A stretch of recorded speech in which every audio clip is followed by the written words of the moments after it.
Hello friends, welcome back to on YouTube channel Aryan educational academy. Friends, जैसा कि आप देख पा रहे हैं स्क्रीन पर, केंद्रीय शिक्षक पात्रता परीक्षा सीटेट 2016। तो ये सीटेट 2016 का सेकंड पार्ट है, क्योंकि 60 क्वेश्चन होते हैं कवर दोस्तों। एसएसटी का जो जूनियर लेवल का है पेपर, तो उसमें सीटेट का जूनियर लेवल का पेपर जो है 60 मार्क्स कवर करता है आपका एसएसटी। तो उसमें 30 क्वेश्चन हम करा चुके हैं। पिछले वीडियो में देखिएगा, हम आपको आई बटन पर दे देंगे और प्लेलिस्ट में भी आप जाकर देख सकते हैं। उसके बाद आपका ये 30 क्वेश्चन जो है हो चुका है और 30 क्वेश्चन हम आगे कराएंगे। तो चलिए स्टार्ट करते हैं 31 क्वेश्चन से अपना वीडियो। तो ये सारे क्वेश्चन हो चुके हैं, आप पिछले वीडियो में जाकर देखिएगा। बहुत ही इंपॉर्टेंट और बढ़िया लेवल के, अच्छे लेवल के क्वेश्चन हैं जो कि आपके एग्जाम में इसमें से डेफिनेटली क्वेश्चंस बन सकते हैं। तो देखिएगा ज़रूर और आगे बढ़ेंगे, देखेंगे 31 क्वेश्चन से। तो 31 क्वेश्चन यहाँ पर ये रहा आपकी स्क्रीन पर 31। ओके, तो दोस्तों स्टार्ट करते हैं आज का वीडियो। 31 क्वेश्चन से देखेंगे 60 तक, और 2011 से मैं सारे क्वेश्चन कराते आ रही हूँ। तो हमारे प्लेलिस्ट में जाकर आप देखिएगा ज़रूर। अगर आप नए विजिटर हैं हमारे वीडियो पर, अगर आप फर्स्ट टाइम आए हैं तो अभी तुरंत सब्सक्राइब कर लीजिए, बेल आइकन को प्रेस कर दीजिए, ऑल बटन पर टच कीजिए, जिससे कि हमारे सारे वीडियोज़ आपको प्रोवाइड होते रहें, मिलते रहें जब भी हम अपलोड करते हैं तब। तो डेली हम अपलोड करते हैं और डेली के डेली आपको वीडियोस मिलते जाएंगे इस तरीके से। तो दोस्तों, अगर आपको करना है तैयारी सीटेट की और फर्स्ट अटेम्प्ट में आपको क्लियर करना है, क्वालिफाई करना है अच्छे मार्क्स से, तो सब्सक्राइब करें हमारा चैनल।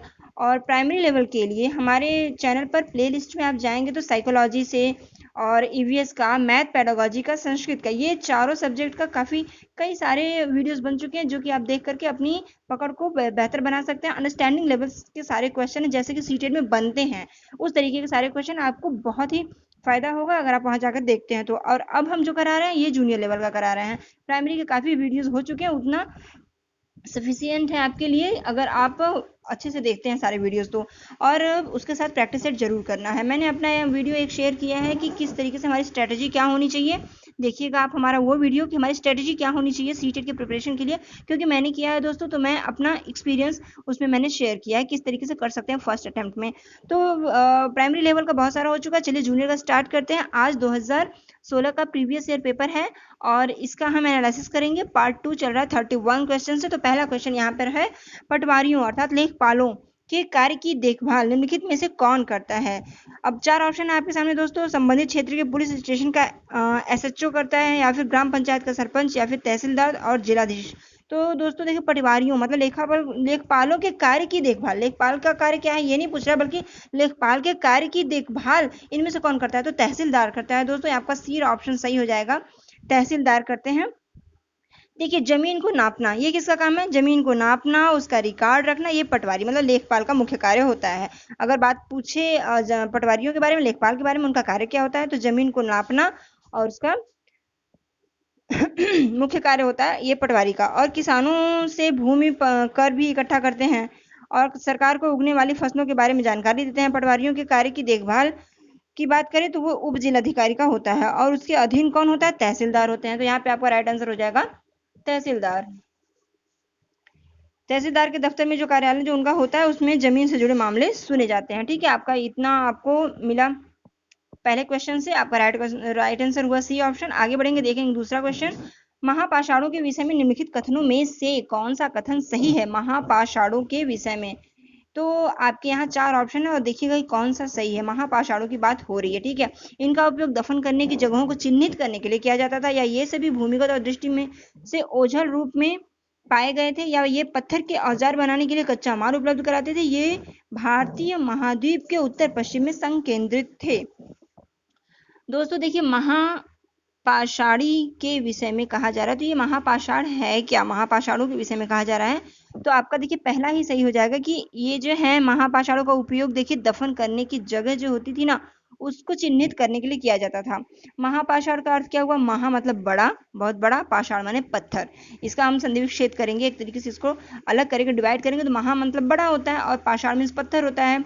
तो बड़े बड़े पत्थर मतलब कब्रें बनाने के लिए जो प्रथा थी, लगभग 3000 वर्ष पूर्व जो प्रथा थी कब्र बनाने की, ये प्रथा दक्कन, दक्षिण भारत तथा उत्तर पूर्वी भारत और कश्मीर से में प्रचलित थी। अब सामान्यतः मृतकों को खास किस्म की मिट्टी में मिट्टी के बर्तनों के साथ दफनाया जाता था। उस समय खास किस्म के मिट्टी के बर्तनों के साथ दफनाया जाता था।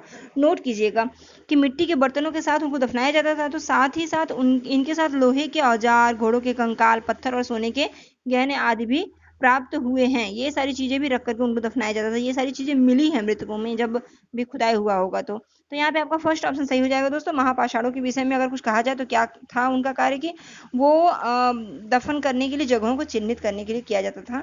आपका पहला ऑप्शन राइट हो जाएगा। ठीक है, आगे बढ़ेंगे। निम्नलिखित में से कौन सी भूकंपीय तरंगे नहीं है? भूकंपीय तरंगे देखिए, ये ज्योग्राफी से आपका क्वेश्चन है। अनुप्रस्थ तरंगे, पृष्ठीय तरंगे, अनुदैर्ध्य तरंगे और पोताश्रय तरंगे। तो आपका देखिए पोताश्रय तरंगे जो होती है यही भूकंपीय तरंगे नहीं है। बाकी पृष्ठीय तरंगे, अनुप्रस्थ तरंगे, अनुदैर्ध्य तरंगे ये सभी भूकंपीय तरंगे होती हैं। देखिए तरंगे तीन प्रकार की होती जानते हैं, पी तरंगे अथवा अनुदैर्ध्य तरंगे। पी तरंगे को क्या कहते हैं? अनुदैर्ध्य तरंगे कहते हैं। नोट कीजिएगा, अगर आपको नहीं पता हो तो सुनिएगा ध्यान से, जो ना समझ में आए उसे नोट करते जाइए। नोटबुक और पेन लेकर जरूर बैठा कीजिए, क्योंकि आपको हर आंसर के साथ कुछ ना कुछ एक्स्ट्रा जरूर मिलेगा, जो आपके एग्जाम के पॉइंट ऑफ व्यू से बहुत ही इंपॉर्टेंट होगा। क्वेश्चन वहां से भी बन सकते हैं। 50% चांसेस रहते हैं वहां पे क्वेश्चन बनने की एक्स्ट्रा, क्योंकि सारे के सारे यही क्वेश्चन नहीं आएंगे दोस्तों। हम तो कहेंगे कि 20% रिवाइज क्वेश्चन आते हैं, मतलब वही क्वेश्चन आ जाते हैं हूबहू वैसे का वैसा। 30% रख लीजिए, और 70% तो उससे रिलेटेड क्वेश्चन आते हैं। जस्ट वही नहीं आते हैं, उससे रिलेटेड क्वेश्चन आते हैं, थोड़ा दूसरे तरीके से बना के आते हैं। तो चलिए समझेंगे। देखिए पी तरंगे अनुदैर्ध्य तरंगों कहते हैं, उनके बारे में समझिएगा कि देखिए भूकंपीय तरंगे जो होती हैं पी तरंगे, ये सबसे ज्यादा कब होती है? ये बहुत ज्यादा वेगवान होती है, मतलब तीव्र होती है, तेज स्पीड में होती हैं, और सिस्मोग्राफ स्टेशन पर सर्वप्रथम सबसे पहले पहुंचती हैं। सिस्मोग्राफ स्टेशन पर सबसे पहले यही तरंगे पहुंचती हैं। सिस्मोग्राफ क्या होता है? ये भूकंपीय तरंगों को नापने का ये यंत्र है ना, तो सबसे पहले यही पहुंचती हैं। ये ठोस, द्रव्य और गैसीय तीनों माध्यमों से होकर यात्रा कर सकती हैं पी तरंगे। ठीक, दूसरा है एस तरंगे, जिसको हम अनुप्रस्थ तरंगे कहते हैं। ये जो होती हैं ये पी तरंगों के बाद प्रकट होती हैं। पहले पी तरंगे प्रकट होती हैं, उसके बाद ये एस तरंगे प्रकट होती हैं। ये लहरें तरल पदार्थ से होकर नहीं गुजर पाती हैं। ठोस में होंगी, बट तरल पदार्थ में मतलब द्रव्य में होकर नहीं गुजर पाती हैं ये। बात करेंगे तीसरी एल तरंगे, जो कि पृष्ठीय तरंगे होती हैं। तो ये तरंगे अधिकेंद्र पर सबसे बाद में पहुंचती हैं। पहले पी पहुंचेंगी, फिर एस पहुंचेगी, फिर एल जो है सबसे बाद में पहुंचती है। पी जो है सभी में पहुंच जाती है, एल जो एस जो है आपका द्रव्य में नहीं पहुंच पाती, और एल जो है ये इनकी गति प्रभाव जो है जल और थल दोनों पर होता है। परिणाम स्वरूप ये सर्वाधिक विनाशकारी यही होती हैं, एल तरंगे सबसे ज्यादा विनाशकारी एल तरंगे होती हैं। तो यहाँ पे क्वेश्चन क्या था, इसका आंसर क्या हो जाएगा? इसका आंसर हो जाएगा पोताश्रय तरंगे, क्योंकि पूछा है क्वेश्चन की फॉर्म नेगेटिव है, ध्यान दीजिएगा, इसलिए आपका आंसर हो जाएगा ये। एडुसेट से क्या अभिप्राय है? मोस्ट इंपॉर्टेंट क्वेश्चन, नोट कीजिएगा। अगर पता है तो बहुत ही अच्छी तैयारी है आपकी, अगर नहीं पता है तो बने रहिए हमारे साथ। ऐसे क्वेश्चन और इनसे रिलेटेड बहुत सारे क्वेश्चन आपको मिलते रहेंगे। एडुसेट क्या है? देखिए दोस्तों, एडुसेट जो है क्या है? ये एडुसेट को GSET 3 के नाम से भी जाना जाता है। GSET 3 अगर कहा जाए तो एडुसेट ही होगा। ठीक है, GSET 3 के नाम से जाना जाता है। मानव निर्मित भारतीय उपग्रह है ये, मानव निर्मित भारतीय उपग्रह, और पाठशाला स्तर से उच्च शिक्षा के लिए बना हुआ है। किस लिए बना है? पाठशाला स्तर से उच्च शिक्षा के लिए। दोस्तों यहीं से क्वेश्चन बनते हैं। एडुसेट क्या है ना पूछ करके एडुसेट के बारे में पूछ सकता है क्वेश्चन। तो ये जो मैं व्याख्या करूं, जो भी एक्सप्लेन करती हूँ, उसको ध्यान से समझिएगा, सुनिएगा, और जो ना समझ में आए, जो आपको नया लगे, उसको नोट करते जाइएगा जरूर। तो ये जो है पाठशाला स्तर से लेकर उच्च स्तर की शिक्षा के लिए बना होता है। ये प्रथम जो है समर्पित शिक्षा उपग्रह है। इसका मतलब ये एडुसेट आप समझ रहे हैं, एडुसेट मतलब एजुकेशन से रिलेटेड हो गया। तो शिक्षा उपग्रह है ये। इसका सफल प्रक्षेपण कब हुआ था? सितंबर 2004। नोट कीजिएगा, सफल प्रक्षेपण एडुसेट का सितंबर 2004 में श्रीहरिकोटा आंध्र प्रदेश स्थित सतीश धवन अंतरिक्ष केंद्र से किया गया था। ओके, आपको इतनी सारी जानकारी यहां से मिली। आपका राइट आंसर हो जाएगा एक मानव निर्मित उपग्रह। पहला ही ऑप्शन हो जाएगा कि यह एक मानव निर्मित उपग्रह है, एडुसेट। आगे बढ़ेंगे, देखेंगे नेक्स्ट क्वेश्चन। निम्नलिखित परिमंडलों में से किसमें मानव सहित जीवित जीव पाए जाते हैं जो बहुसंख्या में भूतापन के कारण प्रभावित होते हैं? भूतापन के कारण प्रभावित होने वाले जीव कौन से हैं? वायुमंडल, जीवमंडल, जलमंडल और स्थलमंडल। तो आपका देखिए ऑप्शन हो जाएगा जीवमंडल, सही आंसर हो जाएगा यहाँ पे बी ऑप्शन, जीवमंडल। देखिए जीवमंडल जो है एक सीमित क्षेत्र है। यहाँ पे क्या होता है? स्थल होता है, जल एवं हवा एक साथ मिलते हैं, इसमें मानव सहित सभी जीव पाए जाते हैं। मानव सहित जीव मंडल में सभी जीव पाए जाते हैं जो बहुसंख्या में भूतापन के कारण प्रभावित होते हैं, जो कि आपके क्वेश्चन में दिख रहा है। बात करें चारों ऑप्शन में, इसमें जीव मंडल में आता क्या क्या है? भूमंडल, जलमंडल, वायुमंडल, ये सभी आ जाएंगे। जलमंडल की बात करें, भूमंडल की बात करें, देखिए ठोस जो होता है, पृथ्वी का जो भाग होता है ठोस भाग, वो भूमंडल कहा जाता है ना। और भूपपरटी जो ऊपर का परत होता है उसको भूपपरटी कहते हैं। उनकी चट्टानों और मिट्टी की जो पतली परतों का जो बना होता है वो, उसमें जीवों के लिए पोषक तत्व पाए जाते हैं। भूपपरटी जो सबसे ऊपर का पतली परत होती है ना मिट्टी का, उसमें जीवों के लिए पोषक तत्व पाए जाते हैं, इसलिए भूमंडल में जीव हो गया और जीवों के लिए हो गया कुछ। और जलमंडल की बात करें तो पृथ्वी का जो नीला ग्रह कहा जाता है आप जान ही रहे हैं, और पृथ्वी का 71% जल भाग है, ये आपको पता ही होगा। 71% जल भाग है पृथ्वी पर। जलमंडल में जल के सभी रूप उपस्थित होते हैं, जैसे महासागर, नदियां, झीलें, हिम नदियां, भूमिगत जल तथा वायुमंडलीय जल जो कि वाष्प के रूप में सम्मिलित होती है। अब वायुमंडल की बात करें तो देखिए पृथ्वी के चारों ओर जो गैस का एक परत है, हमारा वायुमंडल मतलब पर्यावरण एक तरीके से जो घिरा हुआ है, जिससे जिस परत से घिरी हुई है, एक गैसीय परत से पृथ्वी चारों ओर से घिरी हुई है ना, तो वही वायुमंडल कहलाता है। और ये परत हमें ऐसी वायु प्रदान करती है जिससे हम सांस लेते हैं, जो हम सांस लेते हैं वो वायु प्रदान करती है, ऑक्सीजन। तो यहाँ पर हो गया आपका बी ऑप्शन सही। और आपको जीव मंडल के बारे में पता चला। जीव मंडल में ये तीनों मंडल आ जाते हैं, भूमंडल, जलमंडल और वायुमंडल। आगे बढ़ेंगे, देखेंगे नेक्स्ट क्वेश्चन।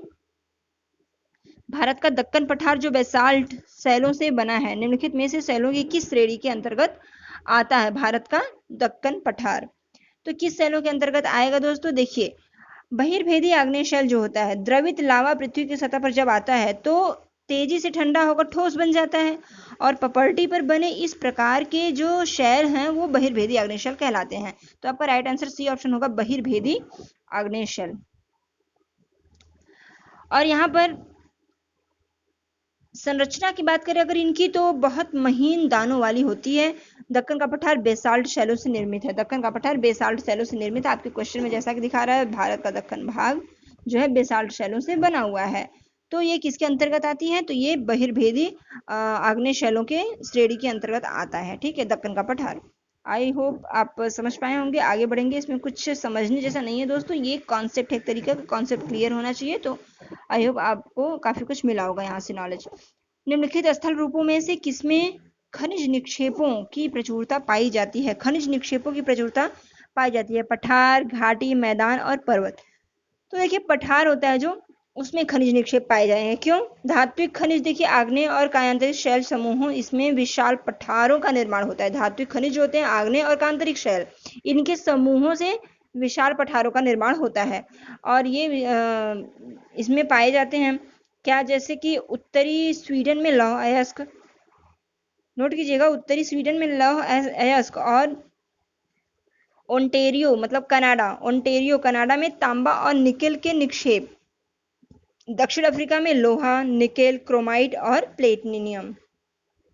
लोहा, निकेल, क्रोमाइट और प्लेटिनम पाया जाता है। ओके। अन्य महत्वपूर्ण तथ्य की बात करें तो देखिए प्राकृतिक रूप से प्राप्त होने वाला पदार्थ जिसका निश्चित रासायनिक संगठन हो वो खनिज कहलाता है। खनिज क्या कहते हैं? अन्य प्राकृतिक रूप से प्राप्त होने वाले पदार्थ जिसका निश्चित रासायनिक संगठन हो खनिज कहलाता है। मैदानों और नवीन वलित पर्वतों के अवसादी शैल समूहों में अधात्विक खनिज जैसे चूना पत्थर पाए जाते हैं। तो यहाँ पे आपका राइट आंसर क्या होगा? देखिए पहला ही हो जाएगा आपका पठार राइट आंसर। निम्नलिखित स्थल रूपों में से किसमें खनिज निक्षेपों की प्रचुरता पाई जाती है? पठार में पाई जाती है। ठीक है।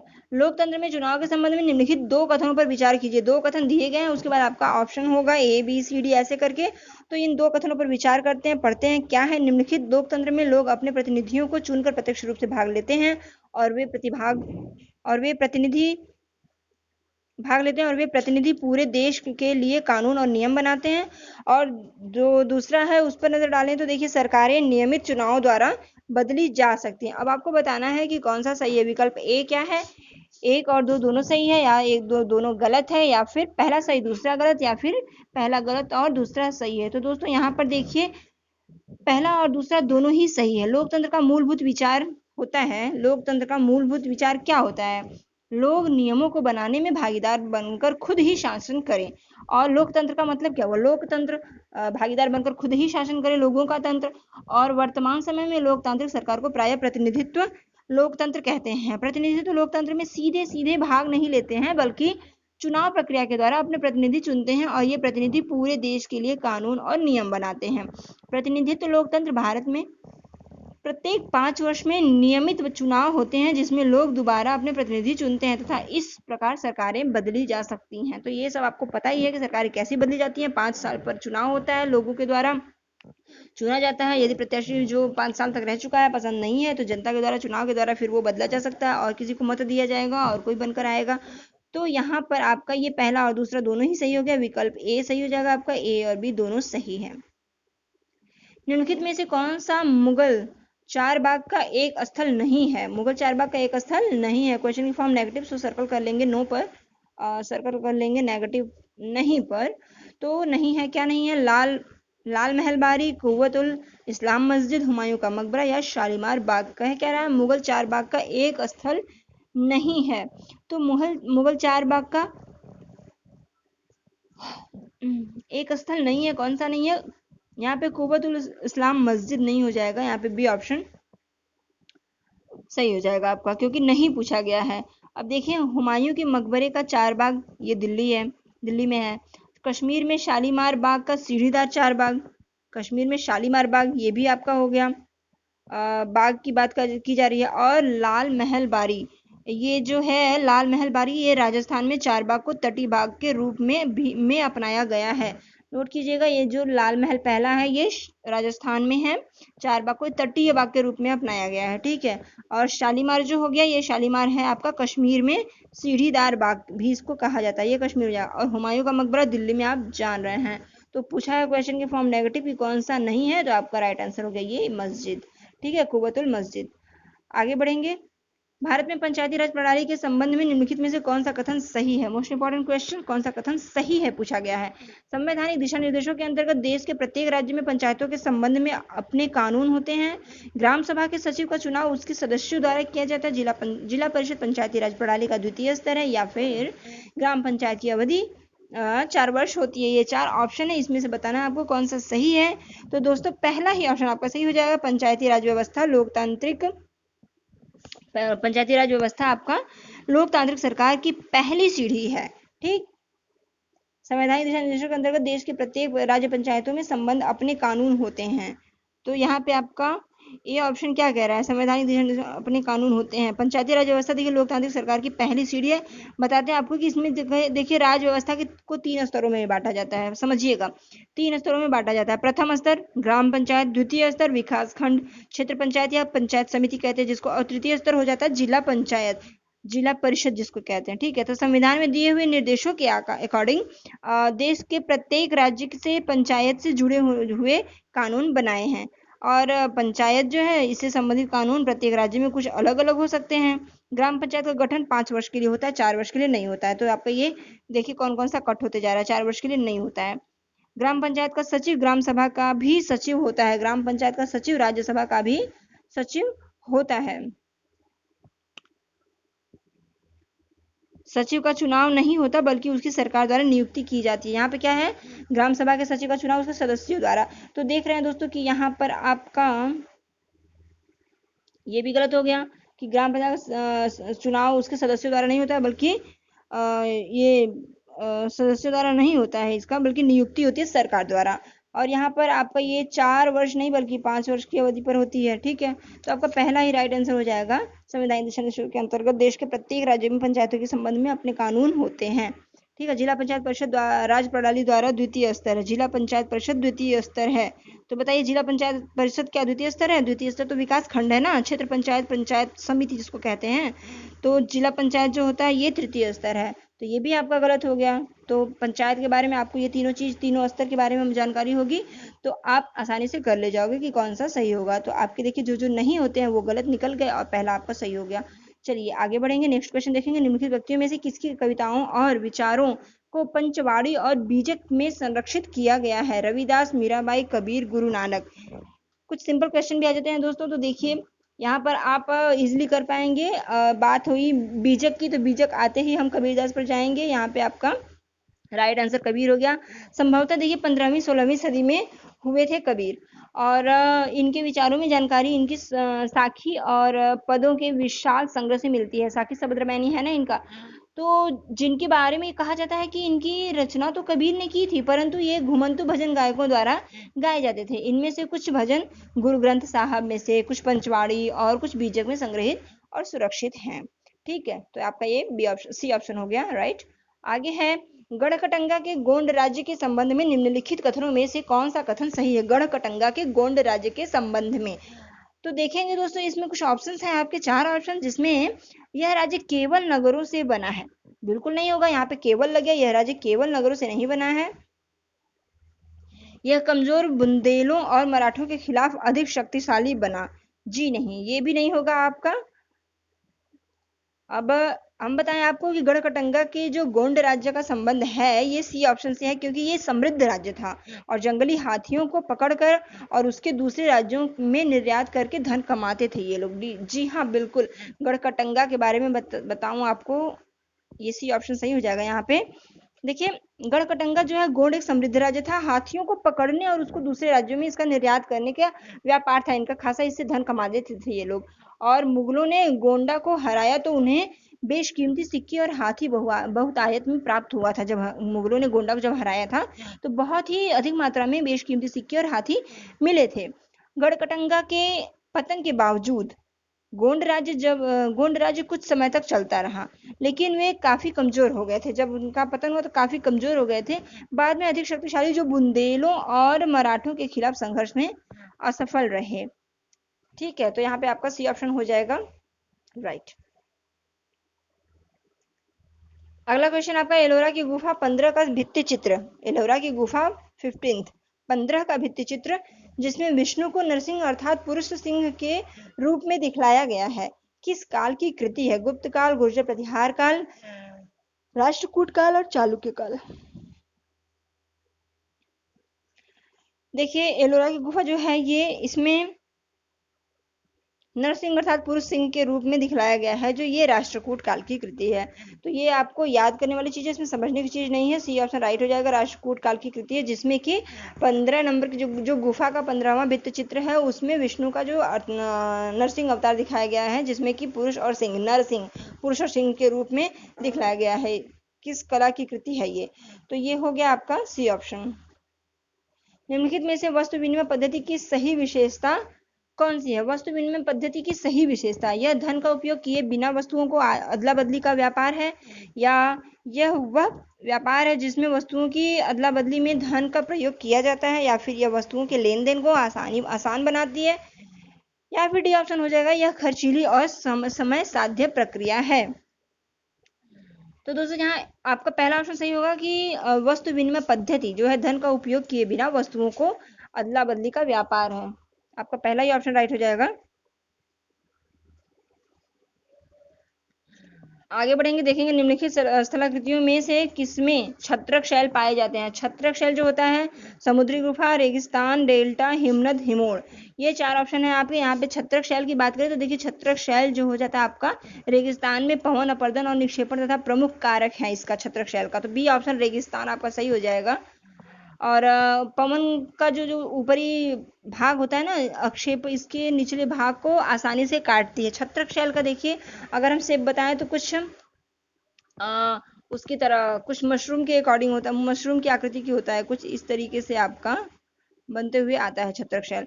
तो इसमें क्या होता है, एक टीला बन जाता है रेतों के इकट्ठे होने से, लेकिन फिर उनके निक्षेप से, अपर्दन से इधर का ये सब नीचे से हवा से कट जाता है, और ये ऊपरी टीला रहता है, नीचे का थोड़ा सा सपोर्ट रहता है। तो छत्रक शैल जो कुछ इस मशरूम की आकृति का दिखता है, और इसलिए कुछ शैलों के आधार पर संकीर्ण एवं शीर्ष विस्तृत होते हैं, और इसमें सामान्यतः छत्रक शैल कहे जाते हैं। अतः छत्रक शैल जो होता है स्थलाकृतियां रेगिस्तान में पाई जाती है। ये आपका ऑप्शन रेगिस्तान हो गया। इसकी जो आकृति होती है कुछ इस प्रकार होती है। ठीक है, आगे बढ़ेंगे। निम्नलिखित में से किसके नेतृत्व में बंगाल 18वीं सदी में धीरे धीरे मुगल नियंत्रण से अलग हो गया?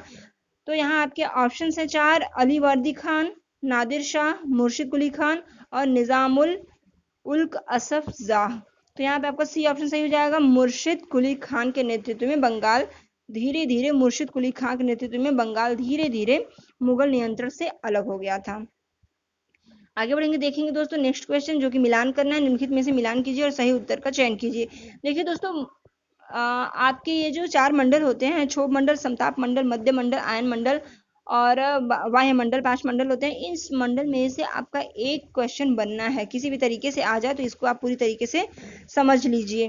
देखिए क्षोभ मंडल, जिसको हम ट्रोपोस्फियर कहते हैं, इंग्लिश में भी लिख कर आ सकता है, तो सुनते रहिएगा, समझते रहिएगा, अगर नहीं जानते हैं तो नोट कीजिएगा। क्षोभ मंडल, आयन मंडल इस परत का एक भाग है। ये विशेषताएं बगल में है, तो मिलान करने के लिए कह रहा है, तो क्या ये सही है? देखिए पहले चारों देख लेते हैं। समताप मंडल, अंतरिक्ष में प्रवेश करने वाले उल्कापिंड और परत आने वाले पर, और मध्य मंडल, इसमें ओजोन गैस की एक परत होती है। वायुमंडल, मौसम की लगभग सभी घटनाएं इस परत में घटित होती हैं। तो यहाँ पे 4 आपका ऑप्शन दिया गया है, ABCD करके दिया गया है। तो यहाँ पे आपका ऑप्शन 2 जो होगा, देखिए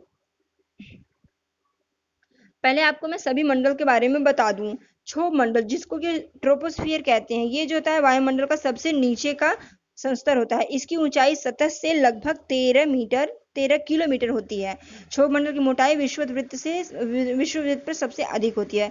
इस संस्तर में जलवाष्प तथा धूल कण मौजूद होते हैं। मौसम संबंधी ये क्वेश्चन बनता है, मौसम संबंधी सभी घटनाएं इसी परत में होती हैं। कहा जाए कि जैसे बादल, बिजली, ये सारी चीजें जो होती हैं इसी में होती हैं।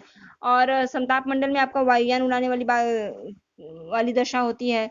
तो वायुयान किसमें नहीं उड़ाया जा सकता, ये पूछा जाए तो आपका ये ट्रोपोस्फियर में नहीं उड़ा सकते हैं आप, क्योंकि यहाँ पे मौसम संबंधी घटनाएं होती हैं। ठीक है, तो यहाँ पे क्षोभ मंडल पूछा रहा है, तो इसमें से कौन सा हो जाएगा बताइए? अंतरिक्ष में प्रवेश करने वाले उल्कापिंड नहीं, आयन मंडल इस परत का नहीं, मौसम संबंधी सभी। देखिए पहले का आपका हो जाएगा,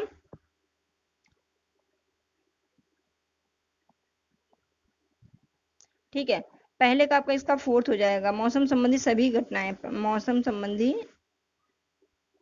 लगभग सभी घटनाएं इस परत में घटित होती हैं। अब हम आपको बताते हैं समताप मंडल के बारे में। देखिए समताप मंडल जो होता है, इसमें आपका वायुयान उड़ाने के लिए सही दशा होती है।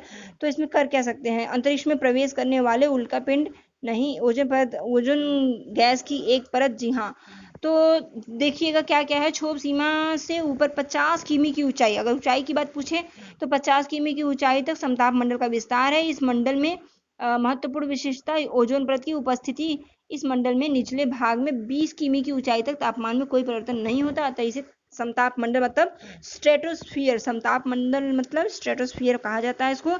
अब दूसरा का हो जाएगा ये, इसमें ओजोन गैस की एक परत होती है। समताप मंडल में ओजोन गैस की एक परत होती है। मध्य मंडल जो होता है इसके ठीक ऊपर होता है और लगभग 80 किमी होती है तक ये फैली हुई होती है। अंतरिक्ष में प्रवेश करने वाले जो उल्कापिंड होते हैं, ये अंतरिक्ष में प्रवेश करने वाले उल्कापिंड जो होते हैं इस परत में पाए जाते हैं। वायुमंडल की बात करें तो आयन मंडल इस परत का एक भाग है। देखिए वायुमंडल, इस मंडल पर तापमान ऊंचाई के साथ बढ़ता जाता है। आयन मंडल इस परत का एक भाग है। रेडियो संचार के लिए इस परत का उपयोग होता है। पृथ्वी से प्रसारित रेडियो तरंगे इस परत द्वारा पुनः पृथ्वी पर परिवर्तित कर दी जाती हैं। अब देखिए यहाँ पर पूछा गया वायुमंडल के बारे में, तो आपने यहाँ पे आयन मंडल इस परत का एक भाग है लिख दिया आपने। 5 परत होते हैं, तो आयन मंडल भी होता है, उसके बाद वायुमंडल होता है, तो इसी का एक वायुमंडल का ही एक भाग है आयन मंडल। लेकिन अगर यहाँ पर ये ना दे करके अगर दिया होता कि रेडियो तरंगों के बारे में पूछ दिया होता, तो ये भी आपका हो जाएगा वायुमंडल में, कि ये प्रसारित जो रेडियो तरंगे होती हैं ये किसके द्वारा परिवर्तित होती हैं, तो वायुमंडल के द्वारा होती हैं। तो ये चीज आप जानते रहिएगा। तो क्या हुआ, पहले का आपका यहाँ पे हो गया, पहले का 4 हो गया और दूसरे का 3 हो गया, 4 3, एंड मध्य मंडल तीसरे का आपका 2 4 3 2 1 हो जाएगा। 4 3 2 1 आपका ऑप्शन देखते हैं आगे, 4 3 2 1 है कहाँ?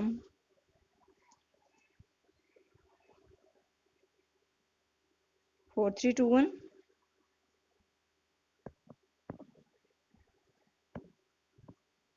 क्वेश्चन क्या पूछा है? निम्नलिखित का मिलान कीजिए और सही उत्तर का चयन कीजिए। ठीक है, तो यहाँ पे आपका ए में आपका 4 3 2 1 ये रहा, तो बी ऑप्शन है 4 3 2 1। ठीक, 4 3 2 1। कंफ्यूजन होता है दोस्तों इस तरीके से देखकर, देखिए 1 2 3 4 करके भी दिया है और रोमन अंक में भी लिख दिया है, तो थोड़ा सा पेशेंस रख के ध्यान से ऐसे क्वेश्चंस को करिएगा और पहले अपना खुद मिलान करने के बाद अपना नंबर बना लीजिएगा, क्योंकि इसमें देख करके हम करते हैं तो नहीं हो पाता। अपना नंबर जब हम बना लेते हैं 4321 जैसे मैंने लिखा था, फिर यहाँ पर हम सर्च करेंगे, मिल जाता है पॉइंट, तो आपका सही हो जाएगा। ठीक है, आगे बढ़ेंगे, देखेंगे नेक्स्ट क्वेश्चन। भारत में चिकित्सा पर्यटकों के संदर्भ में निम्नलिखित 2 कथनों पर विचार कीजिए।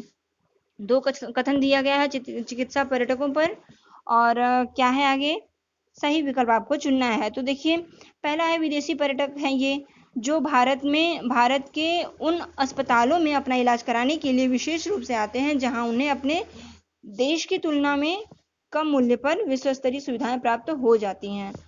और दूसरा हुआ कि वे भारत के भीतर के ही प्रवासी हैं, जो एक राज्य से दूसरे राज्य के उन अस्पतालों में अपना इलाज कराने के लिए जाते हैं जहां उन्हें अपने राज्य की तुलना में कम मूल्य पर विश्व स्तरीय सुविधाएं प्राप्त हो जाती हैं। तो सही विकल्प क्या होगा यहाँ पे, देखिए सी ऑप्शन आपका सही हो जाएगा कि पहला सही है लेकिन दूसरा गलत है। तो पहला सही बात है कि विदेशी पर्यटक हैं जो कि भारत के उन अस्पतालों में अपना इलाज कराने आते हैं जो विशेष रूप से आते हैं जहां की तुलना में कम मूल्य पर विश्व स्तरीय सुविधाएं प्राप्त होती है। पहला आपका ऑप्शन सही हो जाएगा, दूसरा गलत हो जाएगा। तो यहाँ कहाँ है, सी ऑप्शन में है, राइट आंसर हो जाएगा आपका सी ऑप्शन, पहला सही एंड दूसरा गलत। आगे बढ़ेंगे, देखेंगे दूसरा क्वेश्चन। रमाबाई जो महिला शिक्षा की योद्धा थी, कभी स्कूल नहीं गई, फिर भी उन्हें पंडिता की उपाधि दी गई, क्यों? ऑप्शन देखिएगा, उन्हें पंडिता की उपाधि क्यों दी गई, क्यों, जो जबकि वो कभी विद्यालय नहीं गई। तो उन्होंने महिला शिक्षा को बढ़ावा देने के लिए पुणे के पास खेड़ा गांव में एक मिशन स्थापित किया इसलिए, या उनके मिशन में विधवाओं और गरीब महिलाओं को केवल पढ़ने लिखने के लिए प्रोत्साहित किया, अपितु व्यावसायिक कुशलताओं की सहायता से स्वावलंबी होने की शिक्षा भी दी गई, या फिर उन्होंने अपने माता पिता से पढ़ना लिखना सीखा, या वे संस्कृत पढ़ना लिखना जानती थी, जो एक बहुत बड़ी उपलब्धि थी क्योंकि उनके समय में महिलाओं को इस प्रकार का ज्ञान अर्जित करने की अनुमति नहीं थी। क्या होगा, देखिए ये आप ऐसे तुक्का नहीं मार सकते, आपको पता होना चाहिए रमाबाई के बारे में कि उन्हें पंडिता की उपाधि क्यों दी गई थी। तो चलिए देखते हैं रमाबाई के बारे में कुछ इंपॉर्टेंट तथ्य आपको बताती हूँ, जिससे कि आप इस क्वेश्चन पर राइट आंसर पर जा सकेंगे। देखिए, रमाबाई ने अपने पिता से संस्कृत भाषा का ज्ञान प्राप्त किया था। पंडिता क्यों कहा जाता, भले ही वो विद्यालय नहीं गई थी, लेकिन उन्होंने अपने पिता से संस्कृत भाषा का ज्ञान प्राप्त किया था, और वो भी 12 वर्ष की उम्र में ही 20,000 श्लोक 12 वर्ष की उम्र में ही 20,000 श्लोक कंठस्थ कर लिए थे। उनके समय में यह एक बहुत बड़ी उपलब्धि थी। 12 वर्ष की उम्र में 20,000 श्लोकों को कंठस्थ कर लेना एक बहुत बड़ी उपलब्धि है, क्योंकि उनके समय में महिलाओं को इस प्रकार का ज्ञान अर्जित करने की अनुमति ही नहीं थी। इस कारण उन्हें सरस्वती और पंडिता जैसी उपाधियां प्राप्त हुई। नोट कीजिएगा दोस्तों, इसमें आपको जो भी इंपॉर्टेंट लगे। देखिए, रमाबाई अपने पिता से संस्कृत भाषा का ज्ञान प्राप्त किया उन्होंने, वो भी 12 वर्ष की उम्र में 20,000 श्लोक कंठस्थ किए, जो कि उस समय के लिए एक बहुत बड़ी उपलब्धि थी। और ऐसा करने का सबको ये नहीं था कि सब लोग ऐसा कर सकें, तो ये महिलाओं के लिए वर्जित था, नहीं करते थे वो लोग, ऐसा ज्ञान अर्जित करने की अनुमति ही नहीं थी, और इसीलिए इसी कारण उन्हें सरस्वती और पंडिता की उपाधियां मिली। तो आपका क्या सही होगा बताइएगा। देखिए, फोर्थ ऑप्शन हो जाएगा वे संस्कृत पढ़ना लिखना जानती थी, जो एक बहुत बड़ी उपलब्धि थी। यहाँ पे आपका डी ऑप्शन राइट हो जाएगा। ठीक है, और विद्यालय कभी नहीं गई, लेकिन अपने पिता से उन्होंने यह ज्ञान अर्जित किया। आगे बढ़ेंगे, सन 1856 में निम्नलिखित गवर्नर जनरल में से किसने यह निर्णय लिया था कि बहादुर शाह जफर आखिरी मुगल बादशाह होंगे और उनकी मृत्यु के बाद उनकी किसी वंशज को बादशाह नहीं माना जाएगा। ये किसने निर्णय लिया था बताइए। देखिए, हेस्टिंग, कॉर्नवालिस, कैनिंग और डलहौजी। तो 1856 की बात करें, 1856 में गवर्नर जनरल कैनिंग थे, उनका ये फैसला किया गया था, उन्होंने ये फैसला किया था कि बहादुर शाह जफर जो है आखिरी मुगल बादशाह होंगे, क्योंकि उनकी मृत्यु के बाद उनके किसी भी वंशज को बादशाह नहीं माना जाएगा, उन्हें केवल राजकुमारों के रूप में ही मान्यता दी जाएगी। किसने किया था, तो कैनिंग का ये फैसला था। ठीक है, सी ऑप्शन राइट हो जाएगा आपका, यहाँ पे ये फैसला कैनिंग का था। औपनिवेशिक शिक्षा पर गांधी जी के विचारों के संबंध में निम्नलिखित कथनों में से कौन सा कथन गलत है। औपनिवेशिक शिक्षा पर गांधी जी के विचार, 4 कथन दिए गए हैं, कौन सा कथन गलत है, मोस्ट इंपॉर्टेंट कि आप ये सर नोट कर लें कि कौन सा कथन गलत है यहाँ पर। ठीक है, अंग्रेजी शिक्षा में पढ़ने और लिखने की अपेक्षा मौखिक ज्ञान पर अधिक बल दिया गया था। अंग्रेजी में दी जा रही शिक्षा जो है भारतीयों को अपने सामाजिक परिवेश से काट दिया था, या औपनिवेशिक शिक्षा ने भारतीयों के मस्तिष्क में हीनता का भाव पैदा कर दिया था। पश्चिमी शिक्षा में जीवन के अनुभव और व्यवहारिक ज्ञान की अपेक्षा पाठ्यपुस्तकों पर अधिक बल दिया गया था। क्या होगा दोस्तों, देखिए पहला ऑप्शन यहाँ पे है कि अंग्रेजी शिक्षा ने पढ़ने और लिखने की अपेक्षा मौखिक ज्ञान पर अधिक बल दिया था। तो यहाँ पर फर्स्ट ऑप्शन ही सही हो जाएगा कि औपनिवेशिक शिक्षा पर गांधी जी के विचार थे कि औपनिवेशिक शिक्षा में भारतीयों के मस्तिष्क में हीनता का बोध पैदा कर दिया था। और दूसरा है कि औपनिवेशिक शिक्षा भारतीयों को अपाहिज बना देती है, इससे उन्हें अपने सामाजिक परिवेश से काट देती है।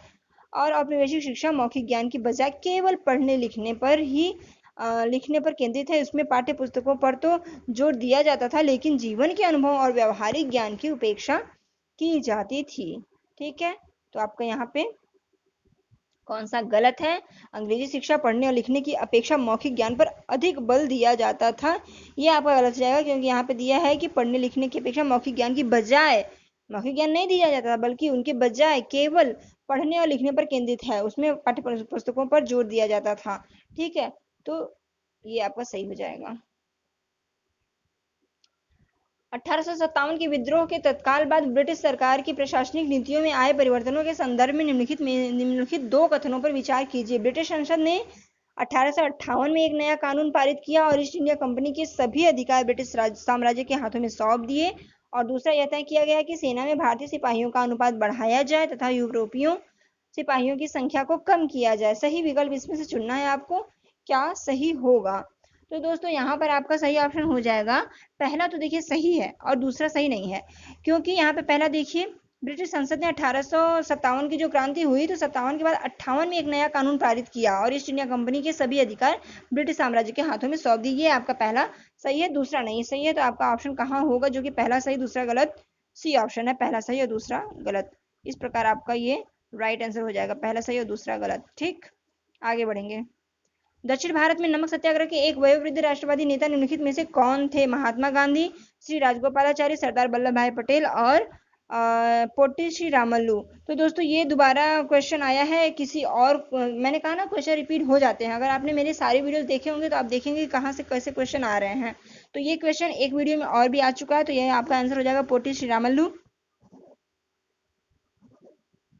दक्षिण भारत में नमक सत्याग्रह के एक वयोवृद्ध राष्ट्रवादी नेता निम्नलिखित में से कौन थे? तो यहाँ पे है दक्षिण भारत, तमिलनाडु में एक नमक सत्याग्रह के एक वयोवृद्ध राष्ट्रवादी नेता श्री राजगोपालाचारी थे। इन्होंने तिरुचेनगोड आश्रम से त्रिपुरापल्ली के वेदारण्यम तक नामक यात्रा की थी। कहाँ से कहाँ तक? तिरुचेनगोड आश्रम से त्रिचुरापल्ली के वेदारण्यम तक नमक यात्रा की थी।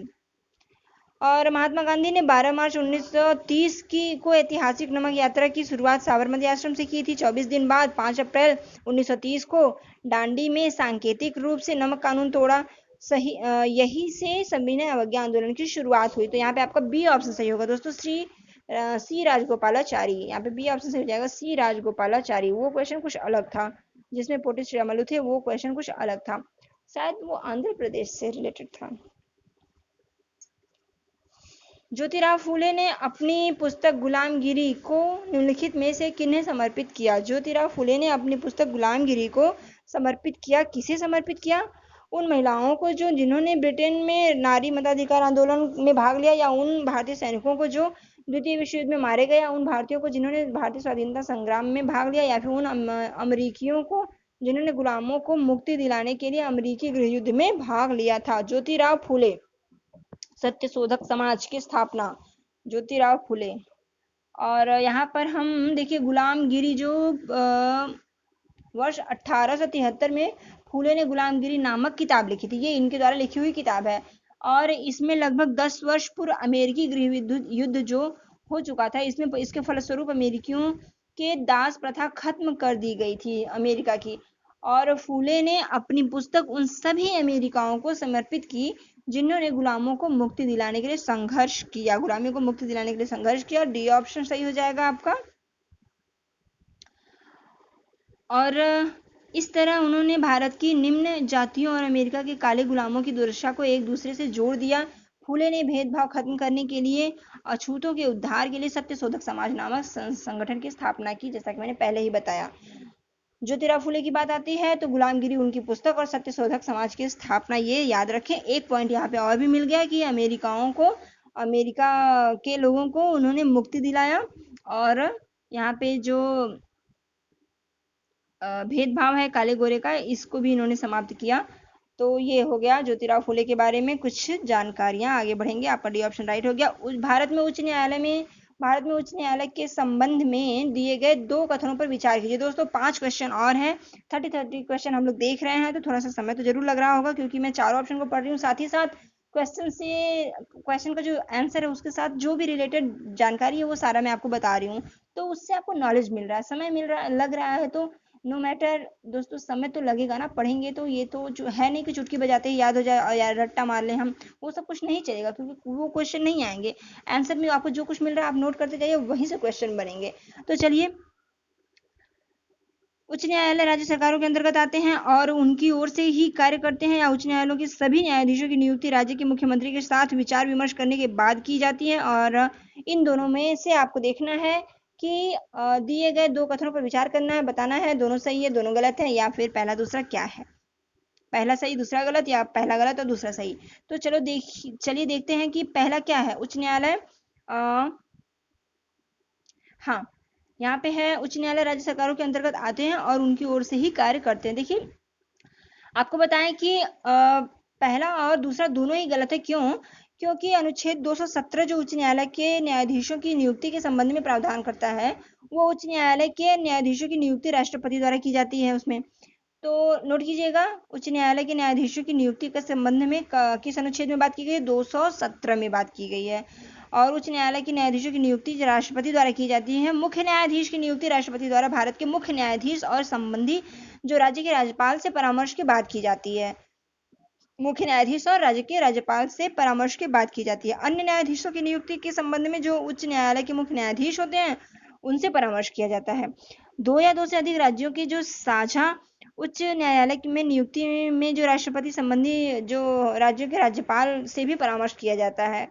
और न्यायालय में नियुक्ति में राष्ट्रपति सभी संबंधित राज्यों के राज्यपालों से परामर्श करता है।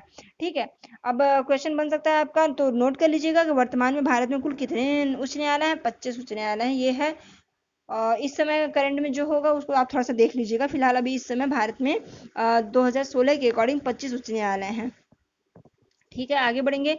यहाँ पे आपका हो जाएगा, दोनों गलत है, बी ऑप्शन राइट हो जाएगा आपका। ठीक, निम्नलिखित मदों में से कौन सी मद कैलिको के नाम से जानी गई जिसे पुर्तगाली भारत में यूरोप ले गए थे? मसलिन जिसे मलमल कहते हैं, फुटकर माल जिसे पीस गुड्स कहा जाता था, मसाले, या फिर सूती कपड़े। तो यहाँ पे देखिए आपका राइट आंसर हो जाएगा मसालों की तलाश में जब प्रथम बार पुर्तगाली भारत आए तो उन्होंने दक्षिण पश्चिम भारत में केरल के तट पर कालीकट में डेरा डाला। कहाँ डाला डेरा? केरल के तट पर कालीकट में, नोट कीजिएगा, डेरा डाला। वहां यहाँ से मसालों के साथ साथ सूती कपड़ा भी लेते गए, मसालों के साथ साथ सूती कपड़ा भी लेते गए और सूती कपड़ा भी लेते गए। और कालीकट से निकले जो शब्द को कैलिको कहने लगे, कालीकट से निकला जो शब्द था इसको कैलिको कहने लगे। बाद में हर तरह के सूती कपड़े को कैलिको ही कहा जाने लगा, हर तरह के सूती कपड़े को बाद में कैलिको ही कहा जाने लगा। और 18वीं सदी में एक ये इंपॉर्टेंट पॉइंट है कि 18वीं सदी तक इंग्लैंड में भारतीय सूती कपड़े की अत्यधिक मांग और लोकप्रियता के कारण इस पर पाबंदी लगाने के लिए कैलिको अधिनियम पारित किया गया। बहुत ही ज़्यादा इसकी मांग हो गई सूती कपड़े की, तो 18वीं सदी तक इंग्लैंड में भारत सूती कपड़े की बहुत ज़्यादा मांग होने से, बहुत ज़्यादा इसका लोकप्रियता बढ़ जाने से पाबंदी लगी और कैलिको अधिनियम पारित किया गया। कैलिको अधिनियम किससे संबंधित है? सूती कपड़े से। ठीक, राइट आंसर आपका डी ऑप्शन हो गया। आगे बढ़ेंगे। एक शिक्षक अनुभव करता है, देखिए टीचिंग एप्टीट्यूड से रिलेटेड क्वेश्चन। एक शिक्षक अनुभव करता है कि उच्च प्राथमिक स्तर पर विषय का सुझाव दीजिए जो इस समस्या का समाधान करे। उच्च प्राथमिक स्तर पर आपको इस विषय से सुझाव देना है जो कि इस समस्या का समाधान करे। समस्या क्या है? ऐसी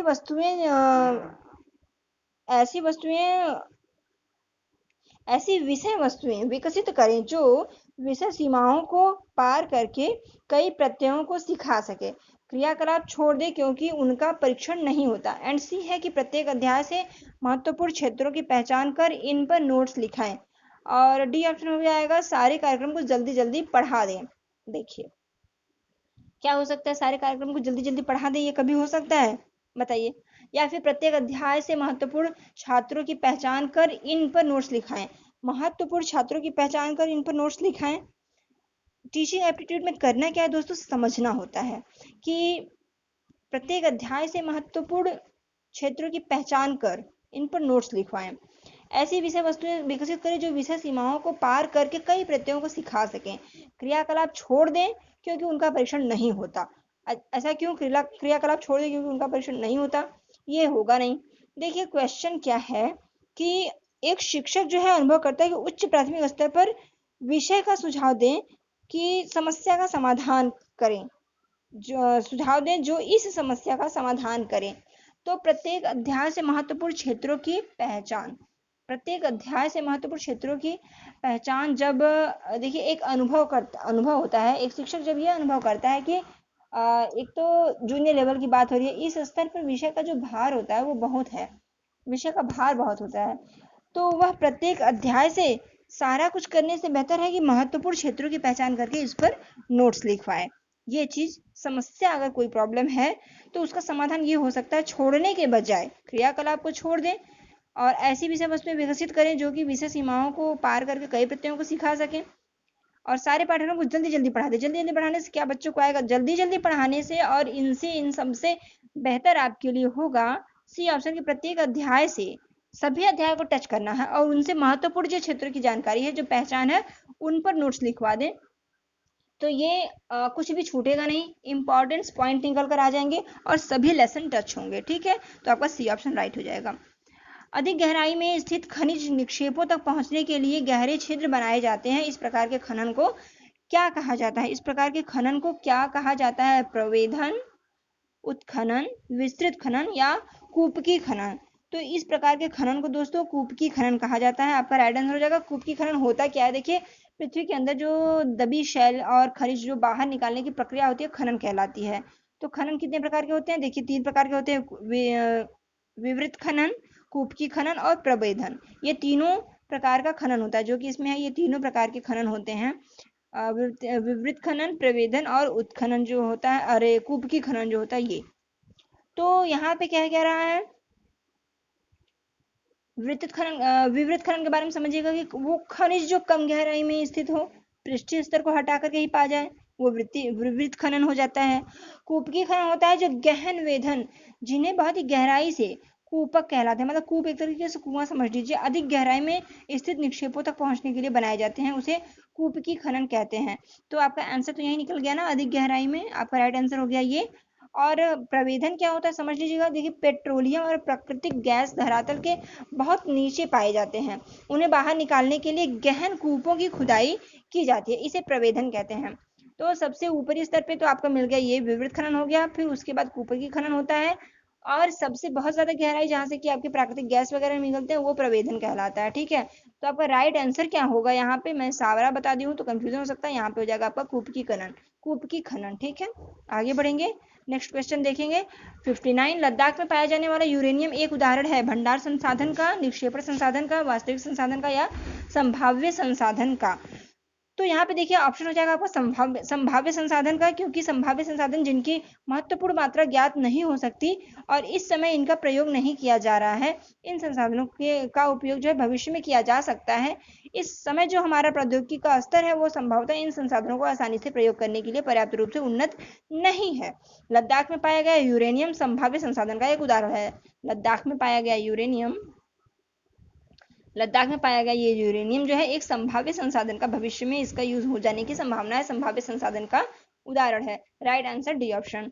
अगला है क्वेश्चन 60, गर्म जल के झरने, और ये दोस्तों लास्ट क्वेश्चन है। गर्म जल के झरने से प्राप्त ताप ऊर्जा के परिणाम स्वरूप बनते हैं। गर्म जल के झरने से किस प्रकार से, मतलब गर्म जल के झरने पवन ऊर्जा से, भूतापी ऊर्जा से, सौर ऊर्जा से या ज्वारीय ऊर्जा से, किस प्रकार की ऊर्जा से प्राप्त ताप ऊर्जा के परिणाम स्वरूप बनते हैं?